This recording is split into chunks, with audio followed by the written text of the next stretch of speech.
So the ATF just came out with their final ruling on pistol braces, and we all know exactly what happened there.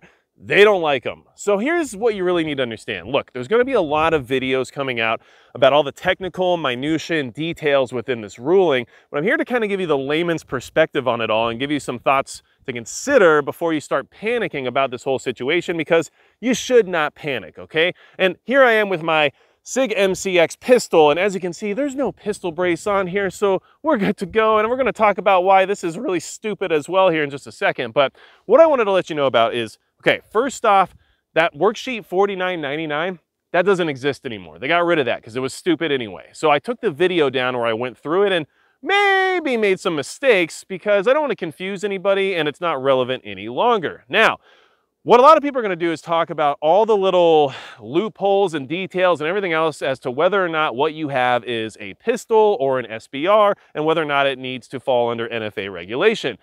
Here's what it comes down to, and this is just my opinion. I'm not a lawyer, so this isn't legal advice, but just take it for what it's worth, okay? If you have a firearm like this one, or an AR pistol or an AK pistol that has a brace on it, and you use that brace in any way, shape, or form that could look like you're using it in the same way you would use a stock, then they're probably going to say that it's an SBR, okay? That's basically what it comes down to. We don't have to get all crazy about this. This isn't that complicated, all right? And even if you meet all the criteria for all the little loopholes and everything else that's within this ruling, the ATF might still say that it is an SBR and you didn't register it, and then it's going to ruin your day and a lot of your time just for you to say, well, actually, I was in the right? Here's the thing. I'm not here to preach compliance. Don't mistake me on that one. All I'm trying to say is that this is a stupid situation, but you don't have to panic yet, because first off, there's going to be a lot of court cases coming out because of this. There's lawsuits being filed right this second from organizations who are here to protect our Second Amendment rights. And we know that there are Supreme Court cases that have given us at least some precedent for why these things are not going to last. So do not panic.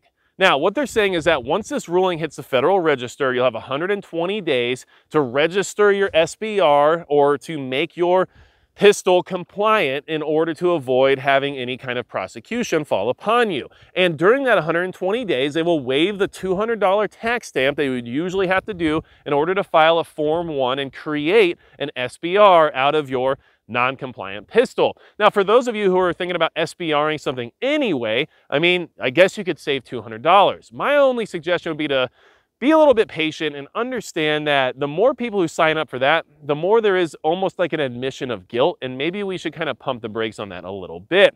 Now, was I going to SBR this MCX anyway? It was kind of on the list of things to do, but in reality, I hope this whole situation turns into something much bigger, which is the 10 to 40 million of these types of firearms that are in circulation prove common use, which then means we get rid of SBR regulations in general. That's really what we should be looking forward to coming out of all of this. Because here's the problem, the FBI, who knows what they're even up to, but the ATF can try to write all these arbitrary rules however they want.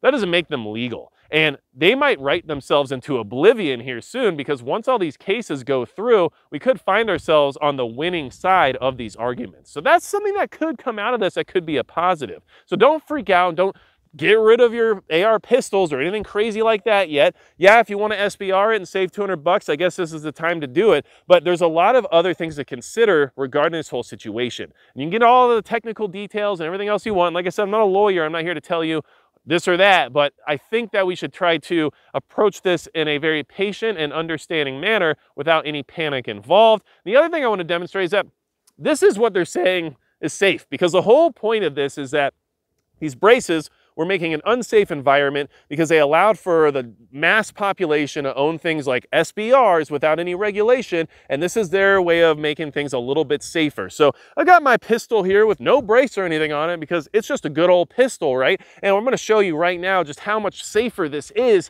thanks to this much safer configuration it's currently in, right? So got some targets over here, and don't worry, we got some subsonics in here, so who needs hearing protection anyway? But we're just gonna pop a couple rounds off and just show you how safe this is, okay? So there we go, nice and safe, nice and safe.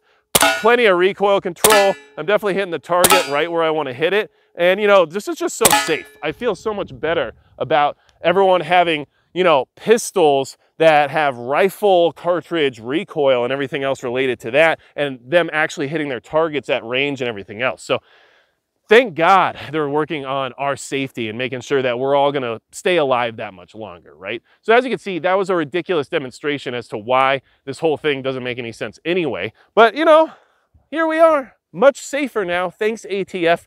Look, take your time, don't panic, don't do anything crazy, and just understand that we have people on our side that are going to go to bat, take this whole thing to court, and hopefully move us into a winning territory of maybe not even having to worry about SBR NFA regulations again. And look, Midway USA sponsors this channel. They support what I do over here. And I know that they are trying their best to fight a lot of these things as well. But I appreciate that they're willing to support me, some guy who in his backyard likes to shoot one-handed SIG MCXs with subsonic 300 blackouts and at the same time rant about ATF things I don't agree with. So look, I can appreciate when companies back people like myself, and I can appreciate that we have organizations that are willing to go to bat for us in court.